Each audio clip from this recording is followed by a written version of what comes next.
Napaiyak yung reaction ni Queen Dura nung na-realize niya na mukhang pinagtatawanan siya sa kasama niya habang nagla-live sila sa TikTok. Nag-flashback kasi bigla nung nagsisimula pa lang ako mag-vlog, nung trinay kong sumali sa mga ibang vloggers groups wherein ang aim mo lang naman is makipagkaibigan and then yung same yung goal nyo na paangatan. Pero hindi nagtagal kasi nung nalaman mo yung mga ugali ng mga iba na hindi pala kayo compatible sa isa't isa, kaya may mga iba na nagkawatak-watak agad. Meron yung iba na medyo nagtagal pero ganun din. In the case of Queen Dura, so yung pagkakaintindi ko dito is medyo na-off ata yung reaction ni Queen Dura nung nalaman niya na medyo yung pagkaka-interpret is natatawa yung isa nilang kasama dahil sa siguro isang eksenang ganon, so hindi siya natuwa. And then, yung isa pa nilang kasama na gustong mag-voice out in their defense, wherein tao lang naman tayo na nagkakamali, na kung saan it is a sad reality na sa dami ng naibigay mong tulong, tapos kapag nag-commit ka ng isang small mistake, parang yung mga tao ready na sila na ingudngud yung pagmumukha mo sa putikan. Parang ganun yung resulta at mawawala na lang lahat yung mga itinulong mo. And yes, her feelings ay valid naman talaga. Kasi may karapatan naman tayo na ma-hurt, umiyak, humagulgol, o kaya magmukmok. Pero ngayon, mukhang naging okay naman na sila. And it is just an example of a small misunderstanding or small miscommunication na kung saan pwede naman talagang danin sa usapan, sa masinsinang usapan. So, sa tingin ko, healthy naman yung kanilang relationship and I hope magpatuloy yung Team Bardagulan forever. Pero disclaimer, hindi ko kilala si Queen Dura personally, pati yung kanyang Team Bardagulan and vice versa. Hindi rin naman nila ako kilala and I am very sure never nilang nakita yung mga videos ko kasi small-time YouTuber lang naman ako or small-time vlogger.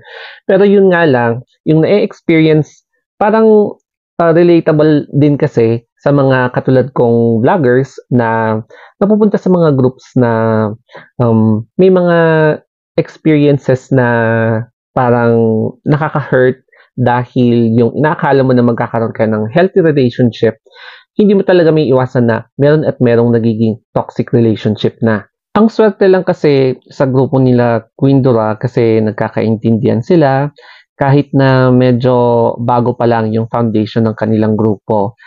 Alam mo yon, kino-cover up nila yung isa't isa, they defend each other through ups and downs.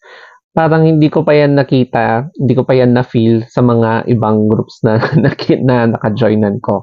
So, maswerte talaga silang mga groups and I hope sana all na mga alliances, especially sa mundo ng vlogging, dapat ganyan yung mindset. And syempre, they always give considerations kapag medyo may mga misunderstandings or misconceptions or kahit na anong kadamahan sa buhay.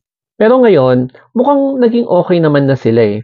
And it is just an example of a small misunderstanding or small miscommunication na kung saan pwede naman talagang danin sa usapan, sa masinsinang usapan.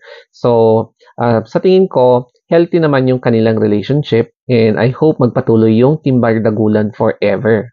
Going back to my experience, so nagsisimula pa lang ako sa vlogging, out of 100, 4 lang talaga yung natira na consistent talaga na nagva-vlogging. And yung 3 na nakilala ko, sila lang yung talagang naging successful.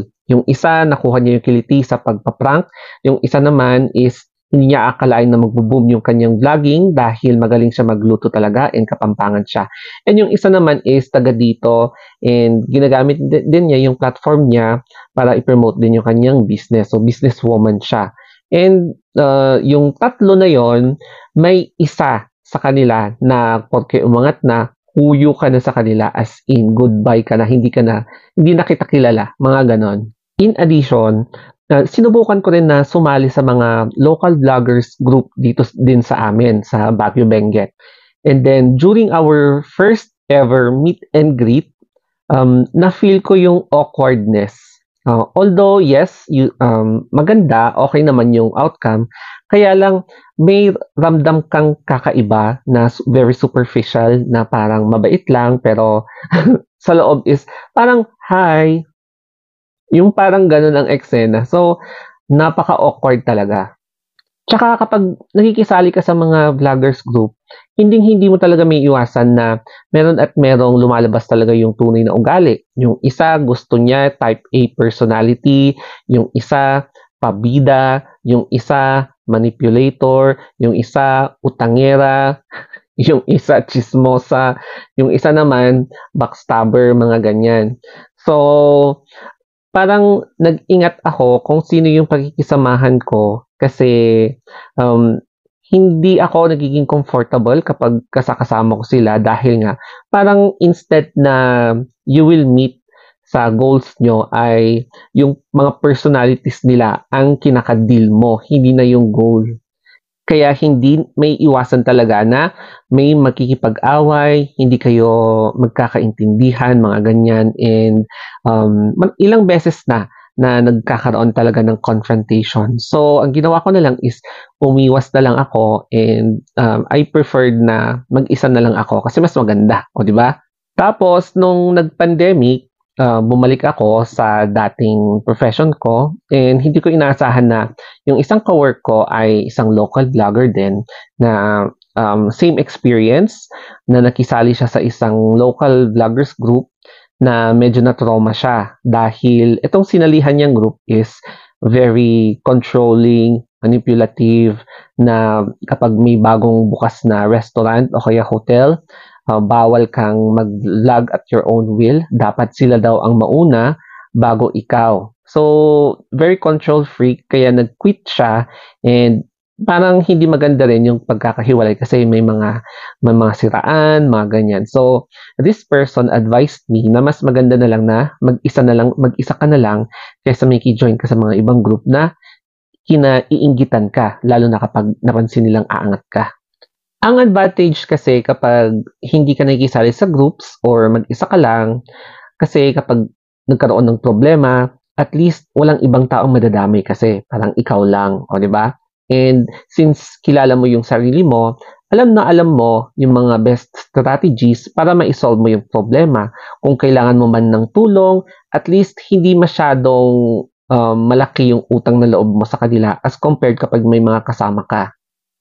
Kaya ang masasabi ko lang is sana all nagpoprotektahan, sana all marunong makiramdam, and sana all talaga katulad ng grupo ng Team Bardagulan kasi kapag yung isang miyembro ay nadapa, at least handa yung mga ibang member na alamin kung bakit and gagawa ng paraan para ma-solve yung mga ganon. Hindi yung nakuha mo lang yung gusto mo at iiwan ka na lang sa ere kasi umangat ka na. O, di ba?